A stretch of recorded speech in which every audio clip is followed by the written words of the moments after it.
Para quem busca um notebook com bom custo-benefício, o começo de 2024 tá muito bom. Temos hoje 4 modelos de entrada que batem de frente com modelos intermediários de 1 ano e meio atrás. Eles são o Galaxy Book 2, o Lenovo IdeaPad 1i, o Inspiron 3520, os três inclusive com Intel i3 de 12ª geração, ou então o Acer Aspire 3 com o Ryzen 3 da série 7000. Todos trazem pequenos cortes que, olha, são super aceitáveis para, dependendo do caso, você pagar menos de R$2.000. E claro, tudo isso sem perder desempenho para a geração passada. A única dúvida que fica é qual dos 4 é o melhor para você? Quais são os diferenciais entre eles? Bora descobrir tudo isso no comparativo e caso você se interesse por algum, os links estão aqui na descrição. E agora, bora descobrir quem é o melhor notebook custo-benefício hoje.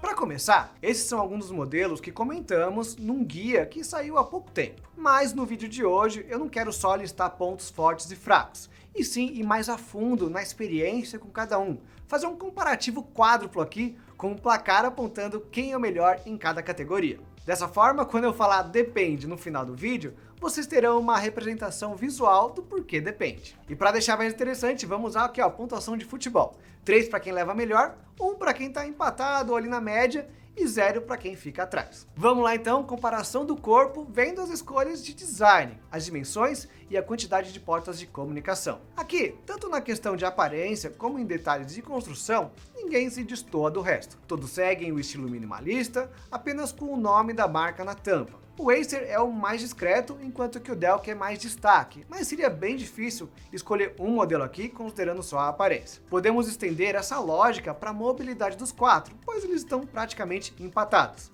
As dimensões e o peso estão na tela aqui, e vocês podem ver que são todos valores bem próximos. O Acer é o maiorzão, também com perfil mais quadradão, enquanto que o Dell é o menor, porém mais grosso. O peso varia de 1,6 para 1,8 kg. São 200 gramas aí separando as duas extremidades, que convenhamos, não fazem quase nenhuma diferença no dia a dia. Dito isso, não são 4 notebooks idênticos em tudo na parte externa. E na questão de usabilidade e de porta de comunicação, aqui sim temos diferenças. Falando de um de cada vez, o IdeaPad 1i da Lenovo fez uma alteração que eles não costumam fazer e que, na minha opinião, foi para pior no teclado do notebook. Essa geração está com as teclas mais altas e uma sensação de material de plástico na resposta delas. Não é o pior dos mundos, mas combinado aqui com o touchpad que foi reduzido, virou quase um quadrado que mal ultrapassa os limites da tecla de espaço, essa combinação prejudica um pouco a sua experiência com o notebook, tanto em comparação com os outros do vídeo, quanto com as gerações passadas da própria Lenovo, que eram super consistentes nesse quesito. Outro notebook que também gerou estranhamento por aqui foi o Galaxy Book 2 da Samsung. A sensação das teclas é boa e o touchpad é enorme, consegue ocupar praticamente todo o espaço disponível aqui para ele. No entanto, a textura do teclado está estranha, muito áspera, e que nem todo mundo gostou por aqui. No geral, a experiência é melhor com o touchpad grande e os cliques mais confortáveis, então entre o IdeaPad e o Galaxy Book, a Samsung levaria melhor. Mas não temos apenas esses dois aqui na corrida. E o Acer é um modelo que mostra que preço não significa usabilidade boa. Ele tem as teclas macias, que eu gosto, uma textura super agradável e sem sensação de plástico. Tudo isso sendo o modelo mais barato da lista. E o notebook da Dell, que geralmente é o mais caro, também merece elogios por acertar tanto o tamanho do touchpad quanto a resposta das teclas. Esses dois últimos modelos, então, levam 1 ponto no quesito usabilidade. Lembre-se só que é uma categoria mais pessoal, né? Não é tão subjetivo como quem é o mais bonito, mas existe uma questão de gosto por aqui. Vamos levar isso em consideração, então, na pontuação final. O outro quesito do corpo são as portas de comunicação, e esse é mais direto. Quem tiver mais portas e portas em maior velocidade, leva melhor. Sendo assim, o Galaxy Book é o vencedor disparado com leitor de cartão microSD e 4 portas USB. Uma do tipo A 2.0, outra do tipo A 3.2 e o mais importante, 2 portas USB tipo C. Você usa elas inclusive para carregar o notebook, o que é muito prático. Ainda mais agora que muitos smartphones vêm com o cabo de conector USB-C nas duas pontas. Realmente é uma evolução legal que aumenta o uso da própria fonte do notebook. Você carrega a sua máquina, o celular e também o tablet, tudo no mesmo cabo e com uma baita potência alta. Pensando nos outros modelos, eles são tradicionais quanto ao carregamento, mas na comunicação, o Lenovo e a Acer possuem 3 portas USB, onde o primeiro também traz o leitor de cartões SD, e o segundo tirou ele, mas melhorou a versão da segunda porta tipo A. Já a Dell está decepcionando um pouco, não trouxe nenhuma porta do tipo C. São 3 no total, mas todas com encaixe antigo. Nesse tópico, então, o Galaxy Book vai levar a pontuação máxima, 3 pontos, enquanto que o Acer e a Lenovo merecem um pontinho aqui cada por trazer pelo menos uma porta USB tipo C. Considerando agora a tela dos notebooks, aqui a variação é bem grande. Primeiro pela resolução.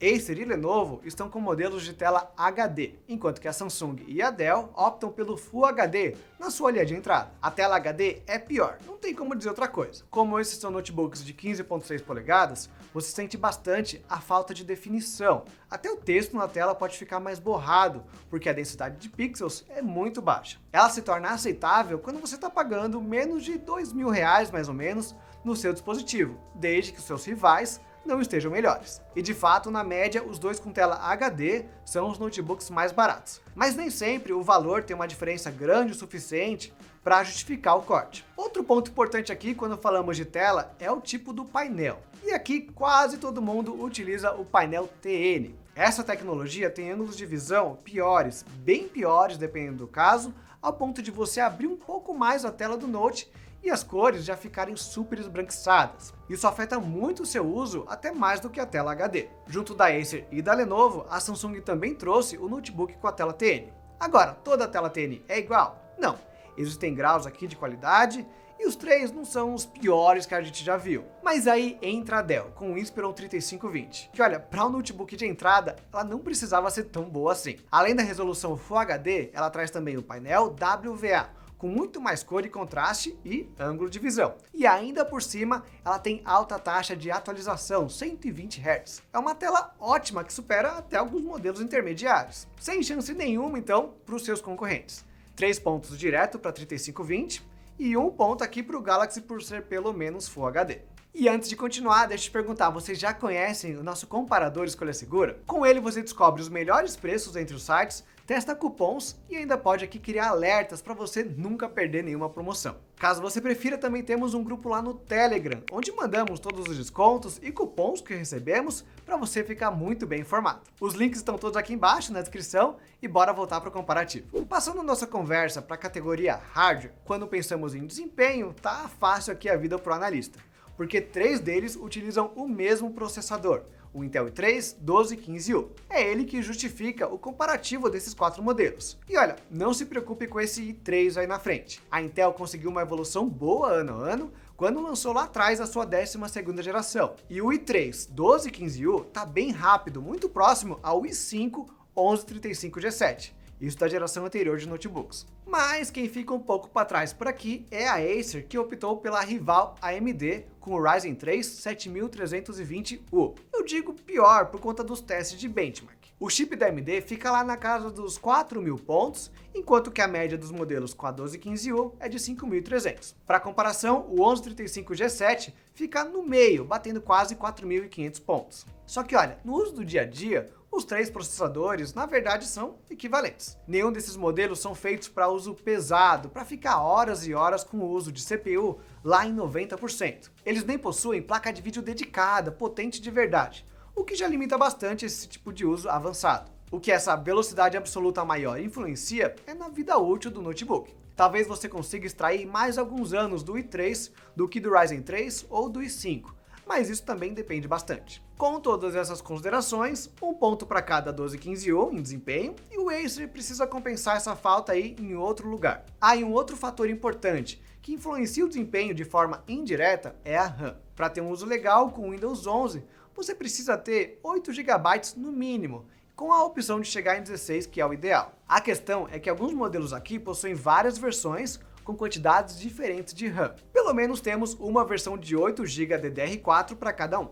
Mas temos problemas para 2 lados, com versões com mais e menos quantidade. O IdeaPad mais em conta, ou melhor, as duas versões mais em conta, trazem apenas 4 GB que estão soldados ainda por cima. É uma quantidade muito baixa que pode fazer você sofrer em multitarefa nessas versões. Do outro lado, a Dell oferece uma versão do Inspiron com 16 GB de fábrica já. O problema é que o preço sobe muito, mais do que aumentaria se você comprasse essa memória por fora. O ideal então é sempre procurar pela versão de 8 GB, mesmo que ela não seja a mais barata. E ter como atualizar depois para chegar em 16 é uma vantagem legal. E quem tem essa vantagem aqui é o Galaxy Book 2, que inclusive tem uma comporta especial para mudança de RAM. Fora ele, o Inspiron 3520 também te permite atualização.